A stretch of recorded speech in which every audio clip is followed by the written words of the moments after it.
So here in Sanhedrin on Daf Ayin Dalam and Beis, we were talking about the Gemara's question and answer regarding Esther. And the Gemara asked Esther, Farhes Yahavi, and Abai answered that Esther was Karka Olam. And the Rishonim wanted to know, why didn't the Gemara ask a more fundamental question that Esther was Gilead Rice? So forget about Farhesia for a moment. In Shara Averos, you need Farhesia for Kiddush Hashem. So the Gemara's question for Shara Averos was motivated by it, and it would be predicated on Farhesia. But if you're talking about not Shara Averos, but Gilead Rayos, then the Gemara should have asked a more fundamental question, regardless of Farhesia, and that is Esther Gila Rayas, Havi, assuming that A, she was married to Mordechai, and B, Bias Akum is enough to be considered Gila Rayas, which might actually be connected to the Sugya in Sanhedrin Daf Chavav. I'm sorry, in Sota Daf Chavav. In any event, the Rivam excuse me, is quoted by Tosfos as saying that it was a davar pashut that Karka Olam would be a mitigating circumstance with regard to a Gilead rights, and therefore the Gemara never even raised that question regarding Esther. However, with regard to Farhesia, the Gemara had serious reservations about whether Karka Olam would be mitigating. And that's the Rivam, and we tried to explain the Rivam in the following way, that with regard to Gimel Averes Chamuros, the matir of Pikuach Nefesh, says the Rivam is Chal, and therefore Pikuach Nefesh should be a very strong factor with regard to Gilead rights. But we have a derivation from Ritzicha that Pikuach Nefesh will not apply in the case of Gilead rights.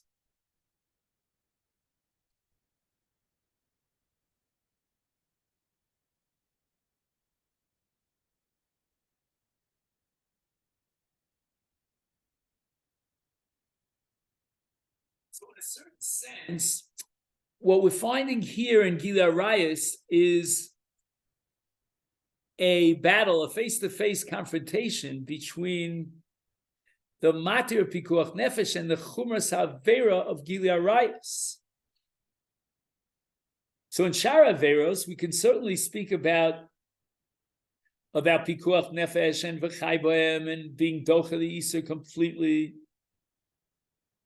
And the reason for that is because it's not an Avera Chamura, it's Shara Averos. And then we introduce Karka Olam in the case of Shara Averos B'farhes. But in Gimel Averos Chamuros, we have on the one hand V'chai B'hem and Pikuach Nefesh, on the other hand we have the Chumras Avera of Gilead Rayas, and that creates a head-on collision. So what should be the din in this case? Should we apply V'chai B'hem and Pikuach Nefesh and allow for the Gilead Rayas to take place? Or on the contrary, should we say the Gilead Rayas, because of the Chumras Havera, does not lend itself to the Matir of Pikuach Nefesh? So we don't know. And the answer is going to be, in such a case, Shevi Al Taseh. And that's what the mitzvah of Kiddush Hashem requires. And the paradigmic case is going to be Ritzicha, where the Torah says, "My chazis the damach didach," and therefore Shevi Al Taseh, do nothing. And Gilead Rayas, as a derivative of Ritzicha, is going to operate with the same principle of Shevi Al Taseh.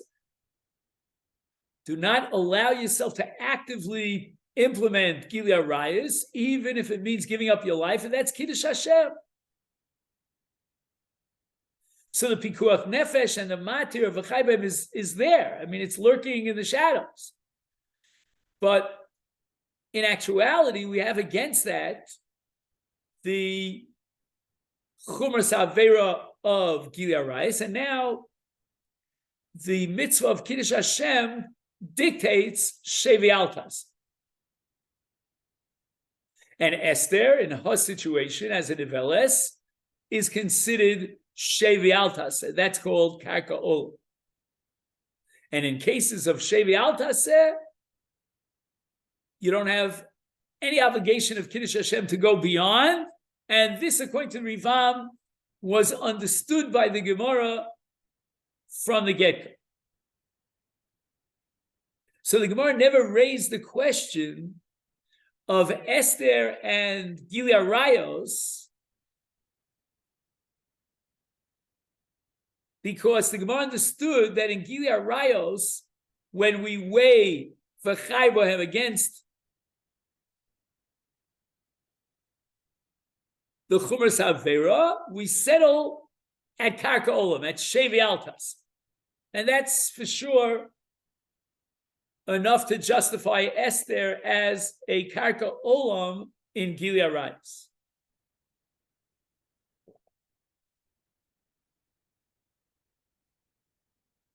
So again, we're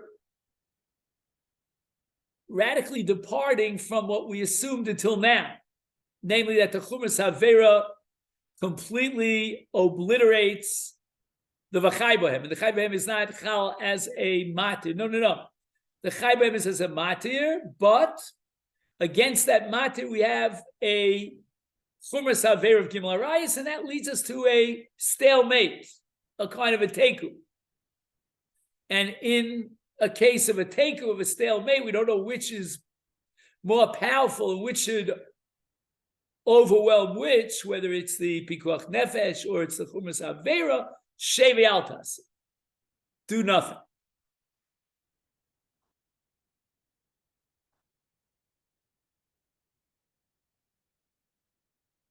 Now, when it comes to Shar Aveis B'far Hesya, so the Mechayev is Kiddush Hashem neto. Here we can't play games. Well, she was passive and it was Karka Olam. You're talking about Farhesia. Farhesia means that she publicly decided, it was public knowledge, to live with Achashverosh. And that makes it into a violation of Kiddush Hashem.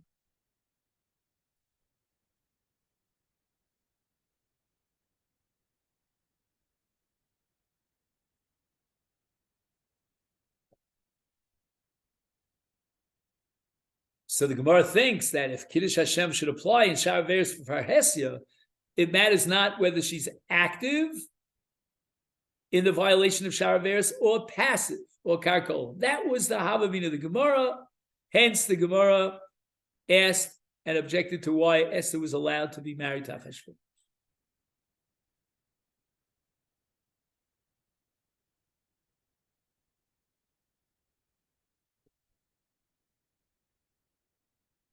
So it's very interesting. If we take this approach, then the entire chapter of Ritzicha and Gili Arayos in the frame of reference of Yehorg Val Yavar is radically different than Avodah Zarah. In Avodah Zarah, clearly, the Torah completely eliminates and suspends the V'chai Bohem and requires B'chol Levavcha, B'chol Nafshecha. But in the cases of Ritzicha, and by dint of derivation in Gili Arayos, we're talking about a whole different thing. We're not suspending V'chai Bohem. We just have a problem with V'chai Bohem because there's some other element here, another variable that clashes with V'chai Bohem. In the case of Ritzicha, it's another life, my chazos, and you have his V'chai Bohem and your V'chai Bohem. In the case of Gili Arayos, the Avera and its Chumrah equals to V'chai Bohem. If you're weighing it on a scale.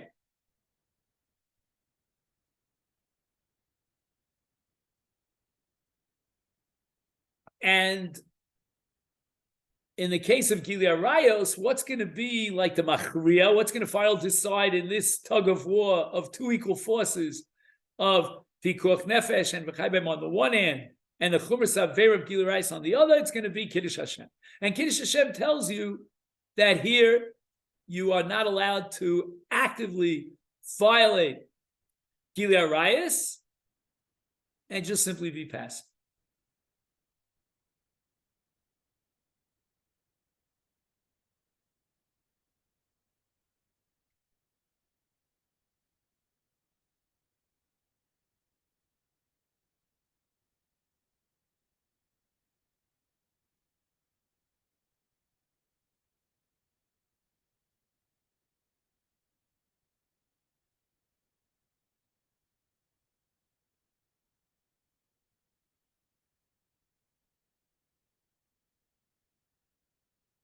But honestly, I'm not a happy camper, being perfectly honest with you. Because I would have suggested the following Kal V'chomer. If, in the case of Gilui Arayos, despite the Chumras Avera, we're going to allow for V'chai Bohem to generate a din of Shevi Altas and Karka Olam, and that was Posha to the Gemara. Then Alachas Kama V'Kama in the case of Shar Veis B'far Hesya, where you don't have the Chumras Avera, and on the contrary, you have a Chai Bohem V'Kuach Nefesh, how much more so should Karka Olam be a mitigating circumstance?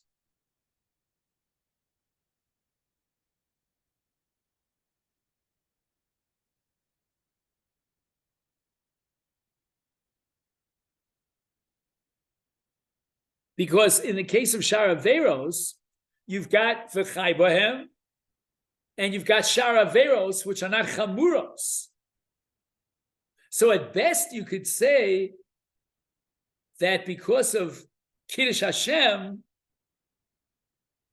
you should be passive.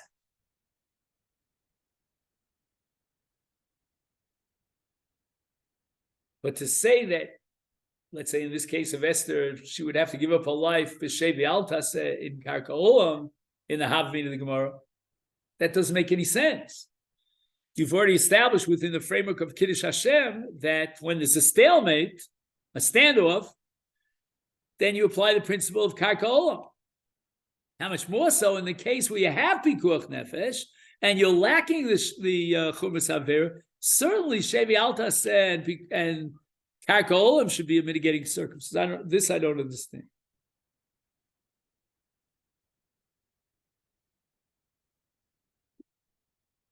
Now again, the Ramach, quoted by the Kesef Mishnah in Yisodi Atar Perek Hey, is of the opinion that Im Avar V'lo Nerag,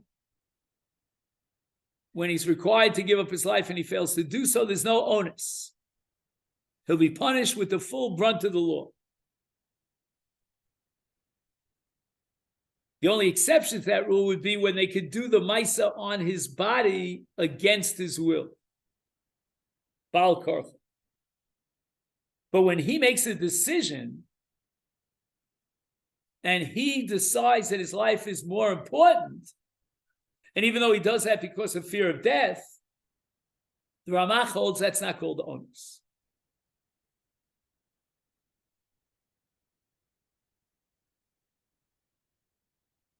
The Rambam had said that Ovar V'lo Nerag Eino Nenash.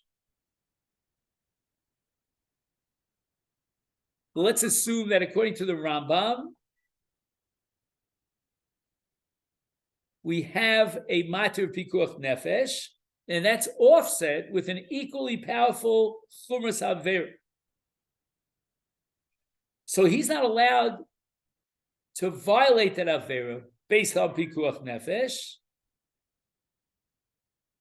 even though Pikuach Nefesh is shakul, it's equal to the Avera.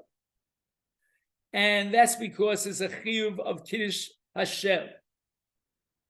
And that requires him to be Shevi Altas.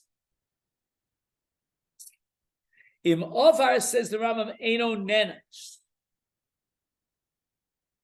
And why is that so? Because we have the Matir Pikuach Nefesh.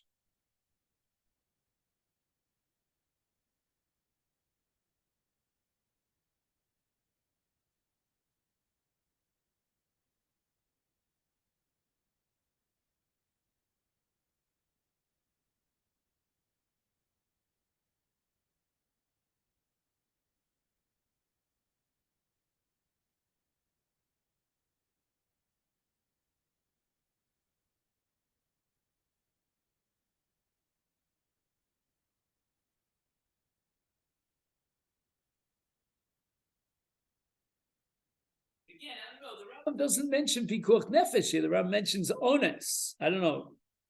If you want to really analyze the language of the Rambam as to why im avar v'lo nerag he's potter from onshim in the cases of gimel averes chamuris, the impression you get from the Rambam is it has nothing to do with pikuach nefesh.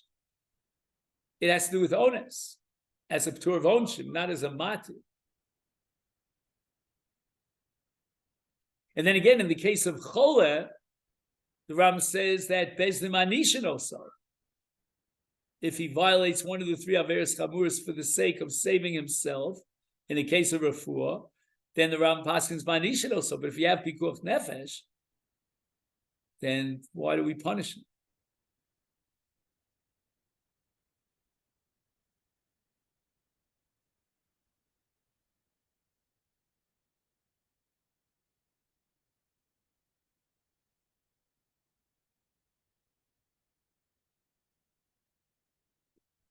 Now we're up to the Baal Hamor.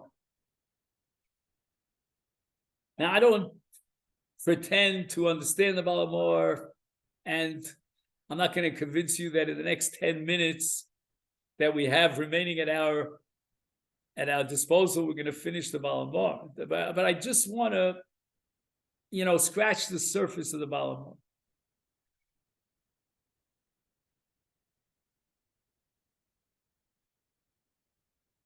The Baal Hamor is under the opinion that when Rava in our Gemara in Talmud Beis says Hanos Atzmon is different, meaning Achashverosh had no knowledge that Esther was Jewish, so it was purely a Hanos Atzmon. The Baal Hamor concluded from that Gemara that Hanos Atzmon is matir, even the Gimel Averes Chamuros. I shouldn't say matir, but at least, you know what? Let's leave it at that. Maybe that's okay. It's matir.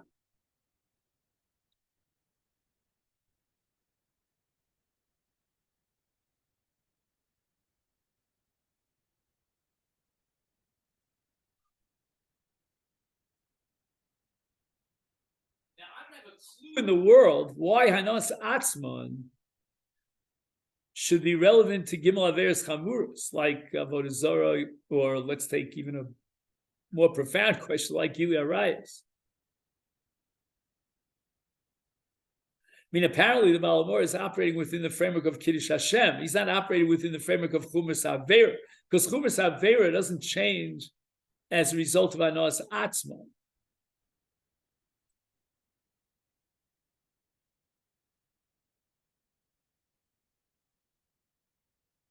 So it must be that the Baal Hamor is operating with pikuach nefesh and v'chai bohem, even in the case of Gimel Averes Chamuros.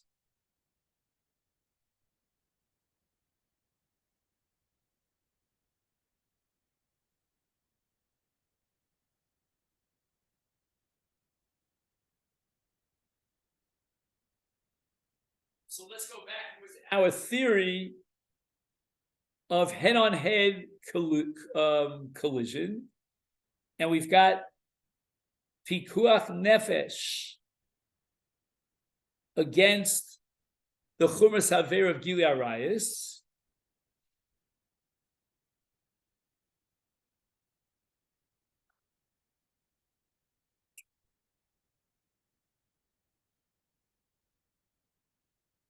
And therefore, we don't know what to do. We have a stalemate. We've got the matir pikuach nefesh and v'chai bohem, and we have the isur of Gilui Arayos, which is an avera chamura. So what do we do? What is the guiding principle here? And the answer is Kiddush Hashem. That in that standoff between chumas avera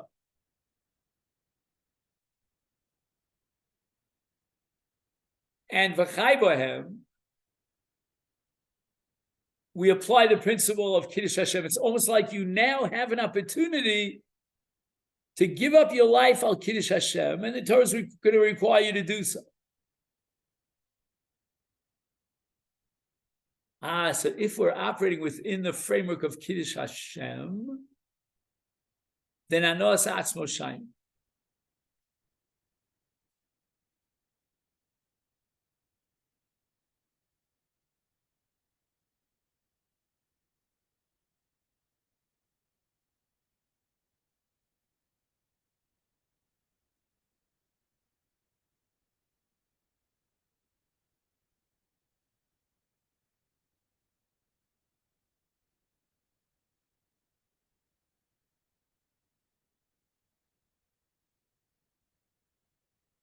What does that mean? What makes this Kiddush Hashem? Right, the guy is forcing you to violate one of those three Averos Chamuros. You want to spare your life by applying v'chayban, but the Chumash Avera blocks it, and now you got Shavah b'Shavah. So what steps in as the cause of Ashlishi is Kiddush Hashem? Yeah. What's Kiddush Hashem? Kiddush Hashem is when he's forcing you through the Gimel Averos Chamuros because you're a Jew, and he wants you to violate your basic principles of the faith. But if it's Hanos Atzman, now, let me just backtrack, and you refuse to do so. So you violate the Gimel Averos Chamuros in order to save your life.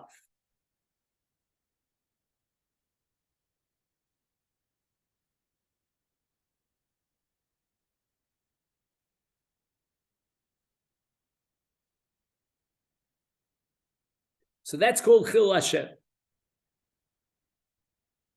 When you violate the Avera because of this onus, because of this, let's say, guy who's forcing you to violate the Avera at fear of death, at point of death, then you have an opportunity to Mekadeh Shem Shammai by giving up your life, or if you refuse to do so, then it becomes Chil Hashem. Comes along the Balamor, and he says, you know what makes this Chil Hashem? The fact that the guy is facing you, he's confronting you as a Jew. You are a Jew, and he's going to force you to violate one of the three cardinal sins. And that's victory for him. That's Chil Hashem. When the guy is victorious over the Jew and forces the Jew to violate what are the three basic fundamental prohibitions of the Torah, that's Chil Hashem. Says the Balamor,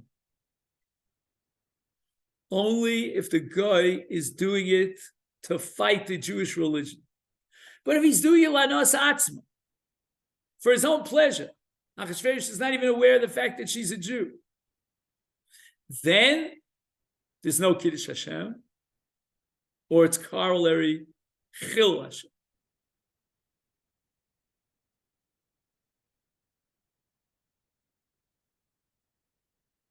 So again, let's just go over this once more as a presentation of the Shitas Baal HaMaor. Number one, the Baal HaMaor is telling us that when the Gemara applies, according to Rava, the heter of Hanos Atzmo Shaini, it applies not only to Kiddush Hashem of Farhesi of Sharaveros, but to Gilui Arayos as well.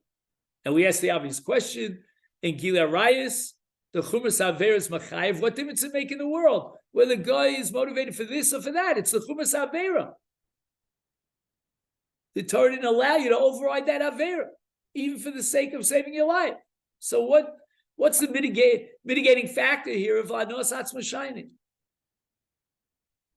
And we're answering that the Baal HaMaor belongs to that school of thought that Pikuach Nefesh and V'chai V'hem applies even to the Gimel Averos Chamuras, but Machmas Chumrasan, we're left with the situation of Shavah b'Shavah, and we don't know which way to go and how to tip the scale. And here's where Kiddush Hashem requires you to give up your life. Says the Baal HaMaor, if there's a matter Pikuach Nefesh against the Chumash Avera, therefore we don't know what you should do,